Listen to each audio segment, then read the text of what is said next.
Hey, let's go over the assignment for round 3C.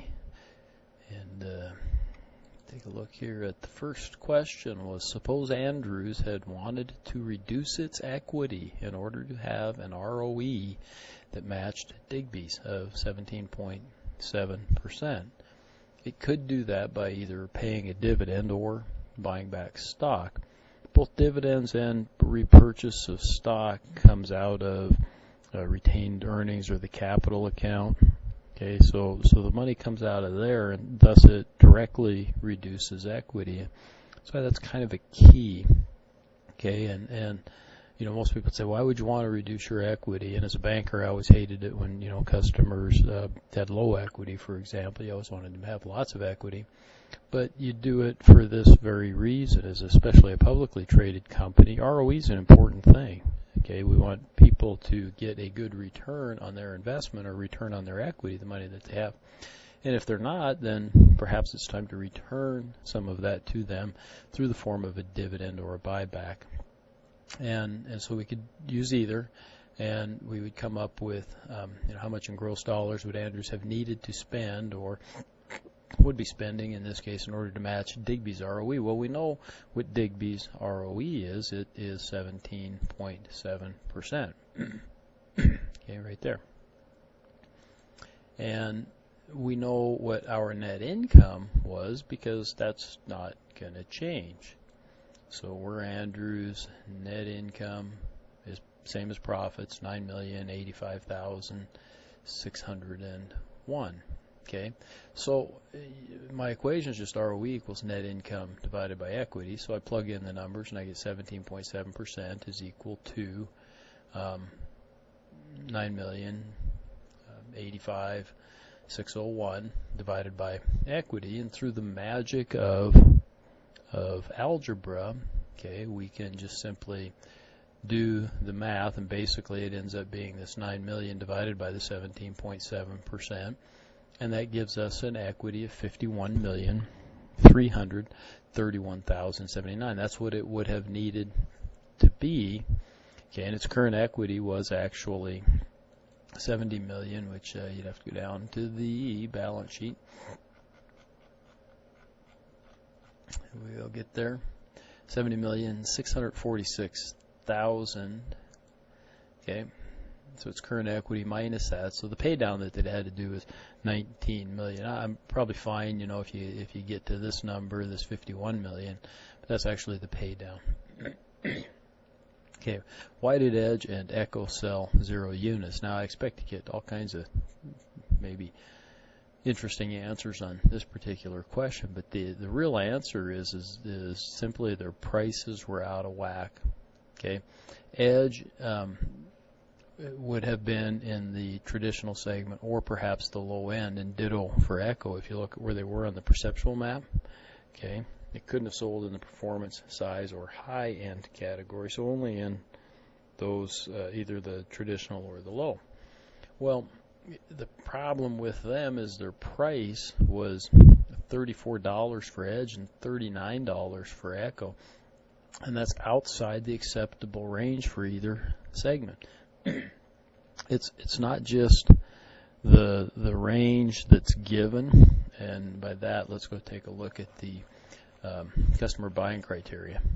Okay, so here's the customer buying criteria, and it says our ideal price is, for example, in the traditional from 18.5 to 28.5. Okay, actually you can get away with being over that. Okay, and there's times when that might be acceptable.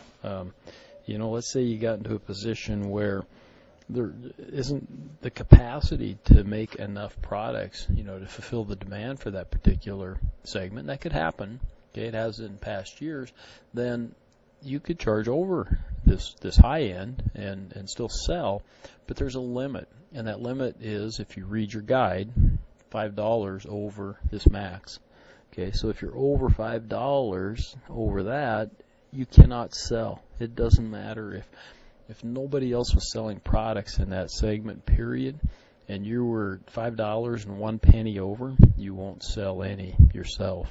Okay, and in both cases, you know, they're $34 price range is outside the acceptable range for the traditional, right? Because the max price there would be $33.50, and the max price, would be $33.50, and here you got 34 and you got 39, and obviously the price is even lower in the low end.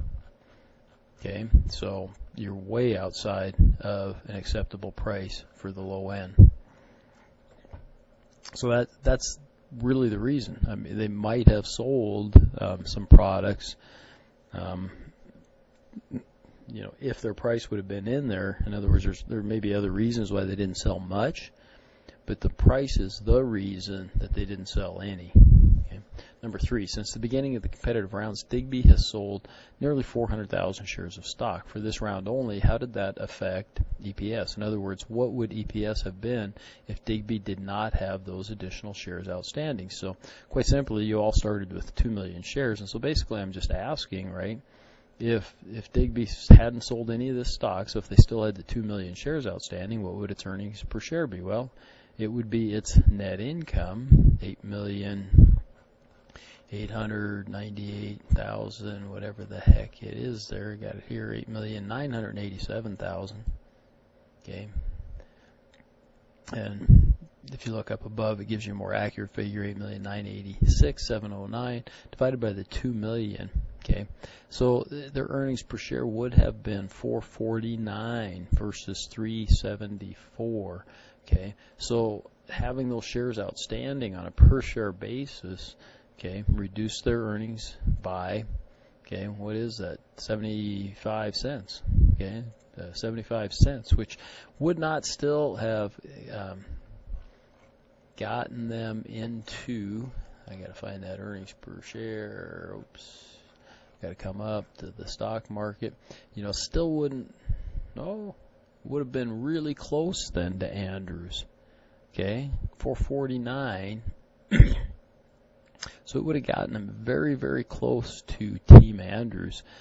What if they'd have bought back just a few shares then? They could have had an earnings per share that would have exceeded Andrews.